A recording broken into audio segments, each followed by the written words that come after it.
ये कर्नाटक के बेंगलुरु से ये बड़ी खबर आ रही है, जहां बड़ा हादसा हो गया है।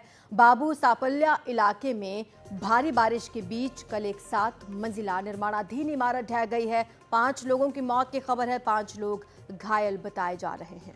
और जो जानकारी मिल रही है उसके मुताबिक 13 लोगों को रेस्क्यू कर बचा लिया गया है। अधिकारियों ने बताया कि यह घटना ऐसे समय में हुई जब शहर में भारी बारिश हो रही थी। आपातकालीन विभाग के 2 बचाव वाहन को राहत कार्य में लगाया गया। मलबे को हटाने और फंसे हुए लोगों को बाहर निकालने के प्रयास अभी भी जारी हैं। बताया जा रहा है कि इस इमारत के लिए सिर्फ 4 मंजिल की इजाजत थी, लेकिन इसके बावजूद बाकी के फ्लोर बनाने का काम किया जा रहा था। ये हर बार जब ऐसे हादसे होते हैं तो ये बात निकल कर अक्सर सामने आती है कि नियम कायदों का उल्लंघन किया गया, और ये नियम कायदों का उल्लंघन मिलीभगत के बिना हो नहीं सकता। और ये मिलीभगत किसकी होती है? जो इस लूप में होते हैं उन सबकी मिलीभगत से ऐसे अवैध निर्माण होते हैं। और यहाँ पर भी बेंगलुरु में शुरुआती तौर पर यही बात निकल कर सामने आ रही है कि जितनी परमिशन थी उससे ज़्यादा मंजिलों का इमारत में निर्माण किया गया, और नतीजा आपके सामने है। तेज़ बरसात को ये इमारत सह नहीं पाई और ढह गई। 5 लोगों की मौत हुई है, 5 लोग गंभीर रूप से इसमें जख्मी हुए हैं। और ये तस्वीरें इस समय हम आपको दिखा रहे हैं। एक तरफ आप वो वीडियो देख सकते हैं जब ये इमारत जमींदोज हुई, खड़ी इमारत एकदम ढह गई। आप ये देखिए, ये सफ़ेद कलर की इमारत खड़ी इमारत है, निर्माणाधीन इमारत है, और ये अचानक इमारत नीचे जाके गिरती है। और उसके बाद का जो मंजर है वो आपके सामने है। इमारत का मलबा चारों तरफ बिखरा हुआ है, और उस इमारत के मलबे में जो लोग फंसे हुए हैं उनको निकालने के लिए वहां पर लगातार कोशिश की जा रही है।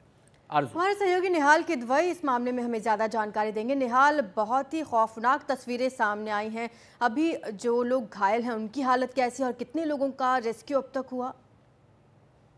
देखिए, अब तक वहां से 13 मजदूरों को रेस्क्यू किया गया है जो अलग अलग कामों में लगे हुए थे। इनमें से 5 की हालत गंभीर बताई जा रही है, और साथ ही साथ 5 मजदूरों की मौत भी हुई है।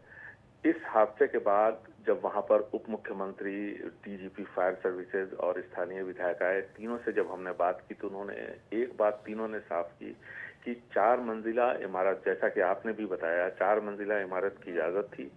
7 मंजिलें बनी थी, 2 मंजिल ऊपर और साथ ही साथ एक बेसमेंट को अगर आप मिला दें तो कुल 7 मंजिला इमारत वहां पर बनाई गई थी। ये निश्चित तौर पर चौंकाने वाली बात है कि इतनी बड़ी बिल्डिंग, इतना बड़ा अपार्टमेंट वहां खड़ा किया गया बगैर अधिकारियों के मिलीभगत के नहीं हो सकता है, क्योंकि बृहद बेंगलुरु महानगर पालिका जिसकी जिम्मेदारी है इसको सुनिश्चित करना कि जो नक्शा पास होता है उसके हिसाब से ही बिल्डिंग का निर्माण हो। तो वहां पे अगर इतना बड़ा बिल्डिंग बना तो निश्चित तौर पर अधिकारियों की मिलीभगत थी। और एक बार फिर उप मुख्यमंत्री ने वहां पर इस बात की घोषणा की कि जो लोग इसके लिए जिम्मेदार हैं उनके खिलाफ कार्रवाई होगी। लेकिन ये घोषणा हमें हमेशा सुनने को मिलती है जब कभी भी ऐसे हादसे होते हैं। जब तक अधिकारियों की जिम्मेदारी तय नहीं होगी तब तक इस तरह की घटनाओं को रोकना नामुमकिन है। जो प्रत्यक्षदर्शी थे, जिन लोगों को बचाया गया, उनमें से 2 मजदूरों से हमने बात की थी जब उनको ले जाया जा रहा था, और उन्होंने हमें ये बताया कि तकरीबन 4 बजे के आसपास का वक्त था जब अचानक से ये पूरी बिल्डिंग हिलने लगी, और जो लोग बाहर की तरफ थे, निचली मंजिलों पे काम कर रहे थे, जैसे टाइल्स लगाने का या पाइप फिट करने का, वो लोग वहां से भाग निकले। लेकिन जो लोग ऊपरी मंजिल पर थे वो फंस गए, क्योंकि लिफ्ट अभी लगी नहीं थी और पूरी तरह से काम नहीं कर रहा था, बिजली का कनेक्शन नहीं था, और ऐसे में इतना बड़ा हादसा हो गया।